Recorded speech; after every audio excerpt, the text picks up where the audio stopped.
That those videos where they do act like morons, invariably they are more entertaining, they do generate more views, and I'm sure the viewers enjoy them more. So my question to you...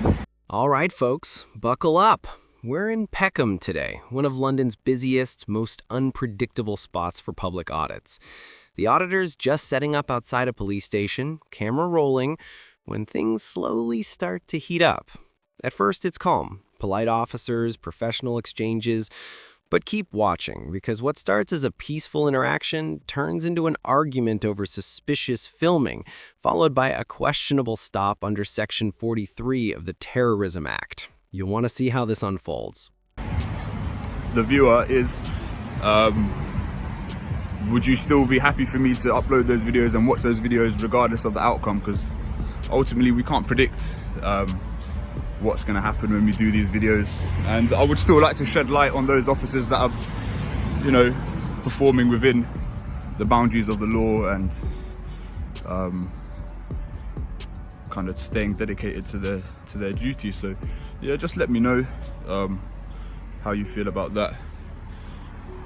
But yeah, we're in Peckham again. This is the Metropolitan Police, so I suppose we'll see what happens, really. You right, fella? No, I'm just filming, mate. Just matters of public interest.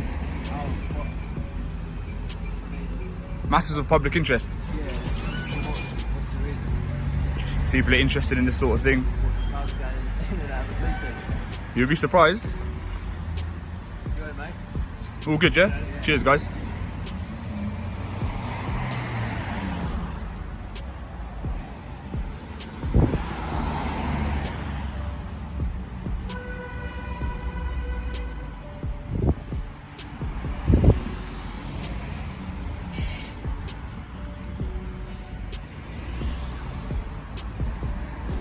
Here's where the tension starts to bubble. A staff member confronts the auditor, claiming he's on private property.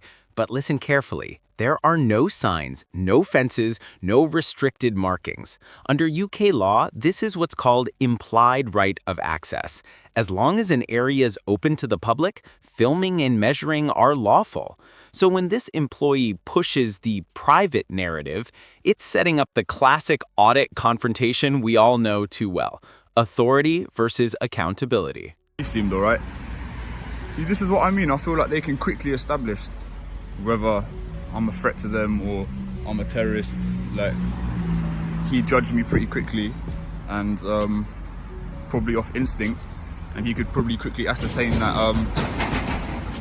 I'm not an immediate threat or an immediate danger to these lot. So he kept it moving. Like, if only more police officers could behave the way he did, but each to their own. Excuse me? I am filming. Because obviously you don't film the cars going in and out. Oh, okay. They could be under the misconception of hostile reconnaissance. Okay, no, I'm not actually doing hostile reconnaissance, to be fair. So obviously, don't say just filming cars and people coming in and out. Is it not allowed? It's frowned upon. I can't Okay. tell you it's Okay, obviously you are being quite polite, so... But, like I'm saying, it could be misconstrued as something else. Okay, alright. So what are you filming for? Just matters of public interest. Okay, but yeah, like I say, avoid filming going in and out that person. I do understand, yeah. Of course. Yeah. Thank you, miss.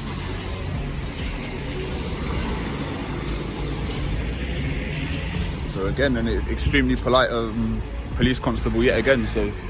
So far, Peckham are doing exceptionally well. It's odd to think Peckham and Brixton aren't really that different in terms of like geographically and whatnot. Yet the response we've had so far has been extremely positive. So I'm delighted with that, really. Like, obviously when they're being polite and saying, obviously she did mention hostile reconnaissance, but the fact that she's being so polite, like, you can just immediately kind of sense it in her tone of voice. Kind of, she was radiating a good positive energy. So ultimately I don't have anything to say to her. Like, I can't really argue with anything that she said. Everything she said was legit. So again, Peckham Police Station, you're 2 for 2. if you keep this up, I'm going to be out of a job. But no, I'm just kidding. But yeah, anyway, we'll pick this back up in a little while.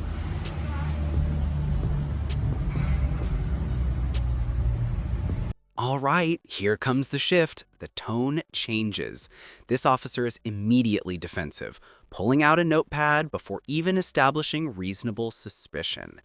Watch how quickly the energy flips from calm curiosity to control and intimidation. It's a perfect example of how ego can derail a simple situation. The auditor keeps it cool, sticks to his rights, and refuses to be baited. Classic audit tension. Lawful filming versus emotional policing. Hello, sir. Nothing in particular, I'm just filming. Just like matters of public interest. Just out of curiosity, are you allowed to park on double yellows? Why are you filming cars going in and out? Would you mind identifying yourself, please? PC Price. And yourself, sir? This is C2387. Okay, thank you, guys. Yeah, alright. Everything's Why alright. are you filming outside the police station? I've told you, matters of public interest. Matters of public interest. Yeah. It's not a matter of public interest, is it? Outside? Well, people are interested in it, so obviously it is. Have you done that before? I don't have to answer any questions. So are police vans allowed to park on double yellows or not? Police, as far as I'm aware, the police have got an exemption for parking in the street. I thought if it's like an emergency or something, you could do that. I thought it was like an emergency, you could do it. Yes, it's obviously not enough room in there, so the police need to get out quick. We need to park here, we can't be parking really far away. Okay, fair enough. Interesting.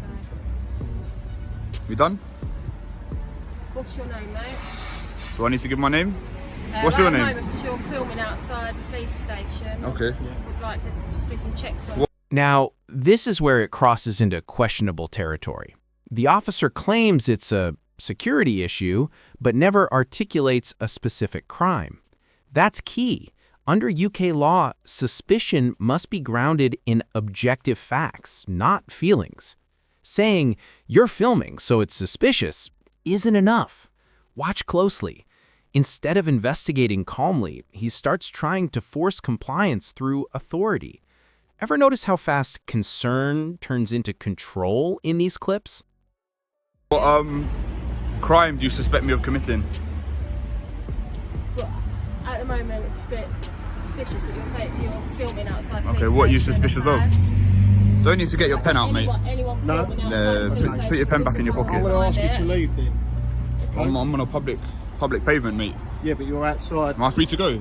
Yeah, you're free to go. So am I not free to stay? No, you're not free to stay. Why not? What Because you're offence have I outside- committed? Because you're outside. But mate, you're not station. letting me know what offence I've committed. Sorry? You haven't told me what offence you suspect me of Well, committing. it's a security issue at the end of the day. Okay. It's a security issue. So I'm going to ask you again politely. And I'm going to politely refuse. You're going to politely. This exchange right here is gold for anyone studying police psychology. The officer's tone stays polite, but the stare-down tactic creeps in, subtle intimidation. The auditor even calls it out, saying, "You're trying to stare me out." And honestly, he's right. You can feel the power imbalance, but he flips it perfectly. Calm tone, steady body language, and no emotional reaction. That's how you neutralize intimidation without escalating.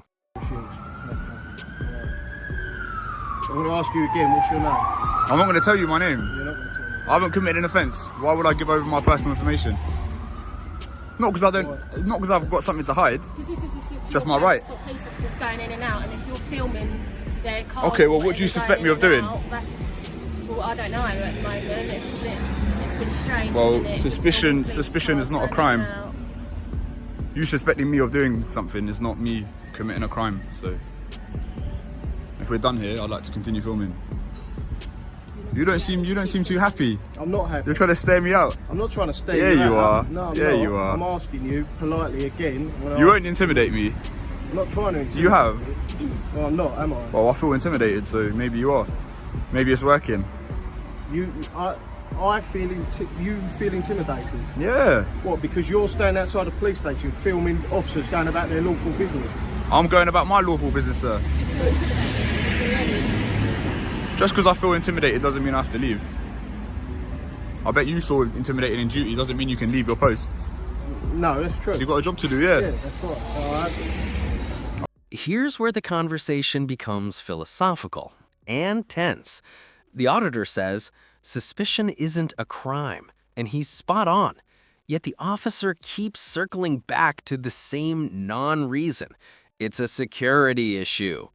This back and forth highlights the core audit theme. When does public safety cross the line into unlawful interference? Would you have stood your ground here or walked away to avoid escalation?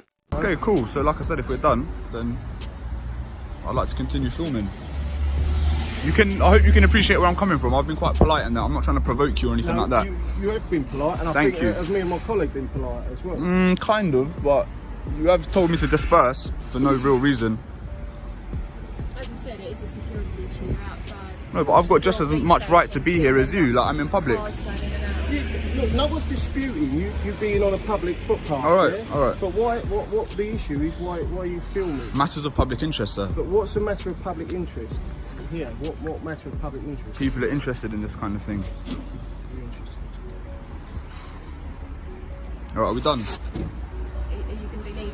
No. We can't leave you here filming. Why not? Because we can't, as we said, it's a But why security not? You need to issue. give a reason. As we said, Because we can't isn't a reason, is it?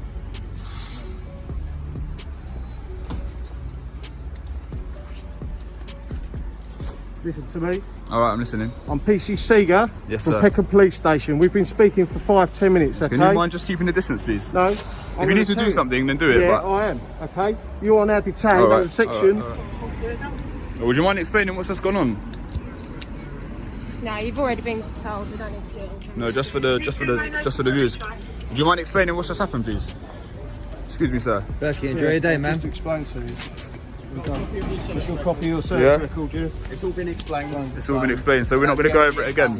So was that a lawful You need to detention? leave now, all right? Do I need to leave? Why do I need to leave? You might as well cuff me again. Why do I need to leave? Are we waiting for their approval? Yeah. I'm not waiting for anyone. Here's where the conversation becomes philosophical and tense. The auditor says suspicion isn't a crime, and he's spot on. Yet the officer keeps circling back to the same non-reason. It's a security issue. This back and forth highlights the core audit theme. When does public safety cross the line into unlawful interference? Would you have stood your ground here or walked away to avoid escalation? Yeah, you are. I've done my job. You've done your job, yeah? You know I can sue you in a civil court. You can. I can. I've done my job. You think you've acted lawfully today? I do, You've acted I within do. your duty? Yes, I do. Within your oath, yeah? If you've got any To- issues... to uphold obviously common the law. Metropolitan Police. Okay, sure. No, thank you. Have a nice day. You're dismissed. Dude, what happened there? It must have got me under section 43 of the Terrorism Act yet again. So what's funny is, yeah, they actually had intel that I was the same person that was filming outside Peckham Police Station, yeah. So given that intel, they still chose to detain me and search me. Like, it's like dealing with children. Like, you already know that I'm not a threat, so why go through all that nonsense again? Like, it's just silliness, really. Like, it's just catching tyrants in the act. You know what I mean? That guy, he didn't like the way that I was exercising my rights, so he decided to take it a step further. If you look at the earlier footage from the same video, you can see I encountered a couple police officers, or constables, should I say, and they didn't have no issues. So, do you know what I mean? Like, these ones that's acting like tyrants, it's on a person by person basis, and that's the whole point of this. Do you understand? So, but what's sad is, like, none of the other police officers, like, they all team up and back each other up. They could never admit that they're wrong. So I knew deep down that none of them suspected of me being a terrorist. Yet they, how can I say, they backed up their colleague and agreed with his reasons. Do you know what I mean? So that to me is wrong. Have a bit of humility. Do you know what I mean? Have your own opinion. Like, don't be a sheep. Like, they all act like sheep. It's like they're a gang. So anyway, that's what happened. Section 43, Terrorist Act, yet again. So, let's break it down. The first few officers handled things exactly right. Polite, professional, no drama. Then it all collapsed when one cop turned lawful filming into a personal power struggle, hiding behind vague security language and misusing Section 43. The result? Another potential lawsuit, another audit proving why accountability matters. If you found this breakdown insightful, smash that like button, drop a comment with your take. Do you think this was justified or pure overreach? And don't forget to subscribe for more real-life audit breakdowns every week.